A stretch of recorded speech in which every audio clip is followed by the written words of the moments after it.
اعوذ باللہ من الشیطان الرجیم بسم اللہ الرحمن الرحیم اللہم صلی علی محمد و آل محمد وعجل فرجہم اجمعین۔ السلام علیکم ورحمۃ اللہ وبرکاتہ۔ 15ویں دن کی دعا کے ساتھ آپ کی خدمت میں حاضر ہے، اور آج کی دعا ہے اللہم ارزقنی فیہ طاعت العابدین واشرح فیہ صدری بانابۃ المخبتین بامانک یا امان الخائفین۔ اے معبود، آج کے دن مجھے عابدین کی سی عبادت نصیب فرما۔ آج میرے سینے کو رجوع کرنے والوں کی طرح انابت کے لیے کھول دے، اپنی پناہ کے ساتھ اے خوف زدہ لوگوں کے محافظ۔ آج کی دعا میں بھی 3 مطالب بیان ہوئے ہیں، اور ان میں سے پہلا جو مطلب ہے وہ عابدین یا بعض دیگر جو دعاؤں کے مطابق خاشعین کی طرح اطاعت ہے۔ یوں معاشرے میں اطاعت کرنے والے بہت سارے افراد آپ کو ملیں گے، لیکن اس دعا میں صرف اطاعت کی بات نہیں کی ہے، بلکہ عابدین کی اطاعت کی جو توفیق ہے وہ مجھے عطا کرے۔ جس طرح سے اللہ تعالیٰ کے عبادت گزار بندے جو خدا کو لائق عبادت سمجھ کر عبادت انجام دیتے ہیں، ان عبادت گزاروں کی طرح مجھے عبادت کرنے کی توفیق عطا فرمائے۔ اور ان میں سے کیا ہے، کون کون سی صفات ہے کہ یہ عابدین کون سی صفات کے حامل ہوتے ہیں، تو آیات الہیہ میں موجود ہے قد افلح المؤمنون الذین هم فی صلاتهم خاشعون۔ یعنی عابد لوگ، مومن لوگ وہ ہوتے ہیں کہ جو اپنی نمازوں میں خضوع اور خشوع اختیار کرتے ہیں، یعنی نماز میں لہو و لعب سے اپنے آپ کو بچاتے ہیں،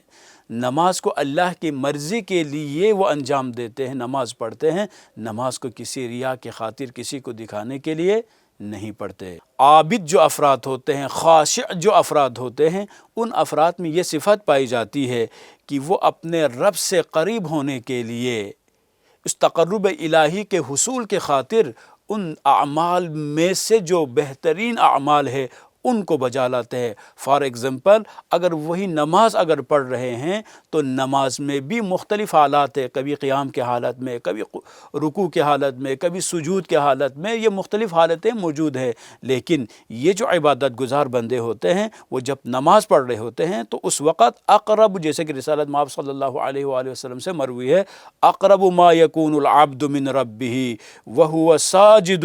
فاکثر الدعاء۔ رسالت مآب صلی اللہ علیہ وسلم فرماتے ہیں بندے اپنے رب کے ساتھ سب سے قریب سجدے کی حالت میں ہوتا ہے، پس دعا کثرت سے مانگو۔ سجدے کی حالت میں دعائیں جتنا انسان کو خدا کی طرف سے موقع ملیں دعائیں پڑھنا بہتر ہے، اس لیے کہ سجدے کی حالت میں انسان اللہ تعالیٰ سے بہت زیادہ قریب ہوتا ہے۔ اسی وجہ سے ائمہ اطہار علیہ السلام کی سیرت کو اگر آپ پڑھتے ہیں تو یہی چیزیں ملتی ہے کہ سجدے میں جا کر سینکڑوں مرتبہ اللہ تعالیٰ کی مختلف جو تسبیحات ہے ان کو انجام دیتے ہیں، سبوح قدوس،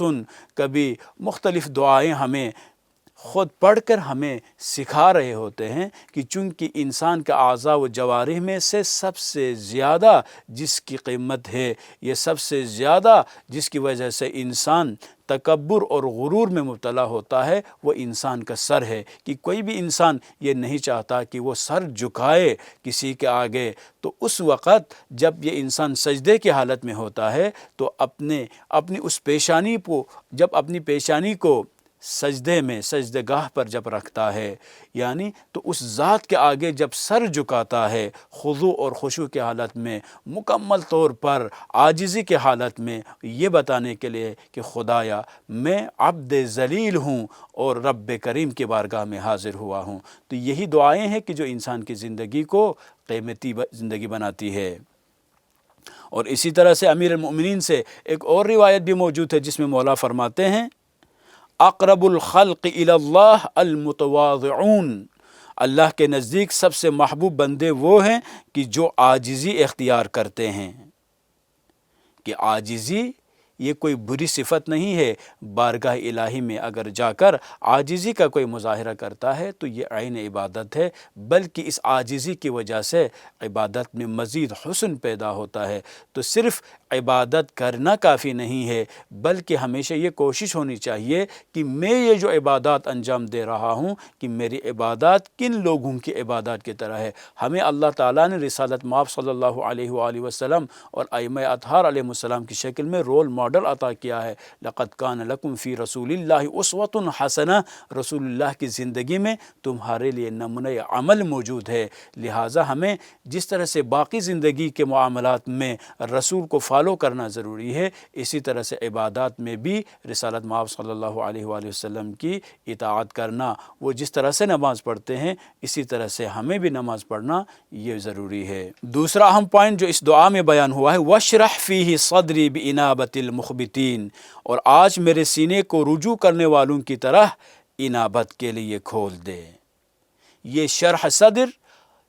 بہت اہم ترین انسان کی کامیابی کے شرائط میں سے ایک شرط ہے کہ متعدد روایات میں شرح صدر کے بارے میں تاکید کی گئی ہے۔ اگر انسان کو اوپن مائنڈ ہونے کی اگر خدا کی طرف سے توفیق اگر مل جائے تو اس کے نتیجے میں وہ ہر عمل کو اس نگاہ سے دیکھنا شروع کرے گا، کیا یہ میرا عمل اللہ کی مرضی کے مطابق انجام پا رہا ہے یا نہیں پا رہا۔ وہ اگر معاشرے میں ایک ریلیشن لوگوں کے ساتھ رکھتا ہے تو اس وقت وہ اپنے ان تعلقات کو اثر نو ملاحظہ کرنا شروع کرے گا، کیا یہ میرے جو تعلقات ہیں اپنے عزیزوں کے ساتھ، معاشرے کے دیگر افراد کے ساتھ، دیگر مذاہب کے جو لوگ ہیں ان کے ساتھ، اپنے سب آرڈینیٹس ہیں ان کے ساتھ، اپنے سے جو بالا جو افراد ہیں ان کے ساتھ، کیا یہ میرے جو تعلقات ہیں یہ اسلامی اصولوں کی بنیاد پر ہے یا ان تعلقات میں بھی میں غلطی پر ہوں۔ یہ ساری غلطیوں کو فائنڈ آؤٹ کرنا ان لوگوں کے لیے ممکن ہے کہ جو شرح صدر کا مالک ہو،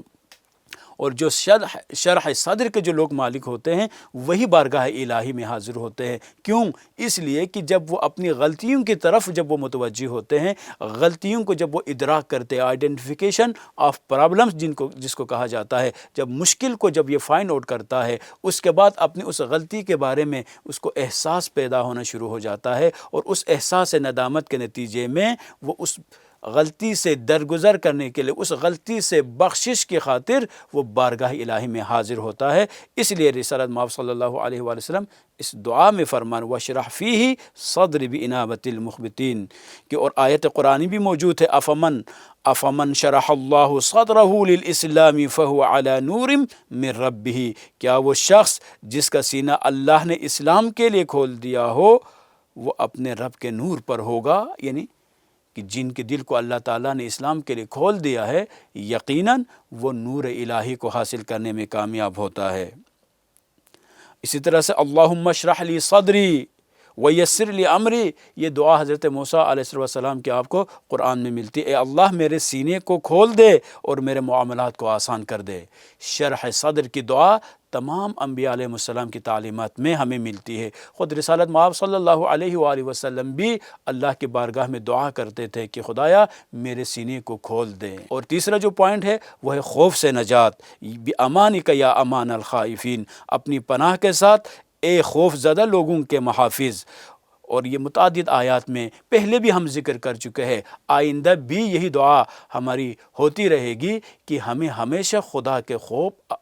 کا خوف اپنے دل میں رکھنے کی ضرورت ہے۔ جب آپ اپنے دل میں خوف خدا رکھتے ہیں تو اس کے نتیجے میں کسی بھی عمل کو انجام دینے سے پہلے آپ اس بارگاہ الہی میں اپنے آپ کو حاضر پائیں گے اور یہ دیکھیں گے کیا یہ میرا عمل اللہ کی مرضی کے مطابق ہے یا نہیں ہے۔ پھر کسی اور انسان کی ضرورت نہیں وہ آپ کو گائیڈنس یا کونسلنگ پرووائڈ کرے کہ یہ عمل ٹھیک ہے یا یہ عمل غلط ہے۔ بس آخر میں اس دعا میں بھی جو 3 اہم ترین پوائنٹس بیان ہوئے ہیں وہ اہم ترین پوائنٹس کیا ہے؟ سب سے پہلا خشوع و عاجزی کی اطاعت، تاکہ عبادات میں پہلی جو چیز ہے خشوع و عاجزی کی اطاعت، تاکہ عبادات میں روحانیت اور اخلاص پیدا ہو، دل کو رجوع الی اللہ کے لیے کھولنا تاکہ حقیقی ہدایت نصیب ہو، اور تیسرا جو اہم پوائنٹ ہے وہ ہے اللہ کی پناہ لینا تاکہ ہر قسم کے خوف اور بے یقینی سے محفوظ رہیں۔ والسلام علیکم ورحمۃ اللہ وبرکاتہ۔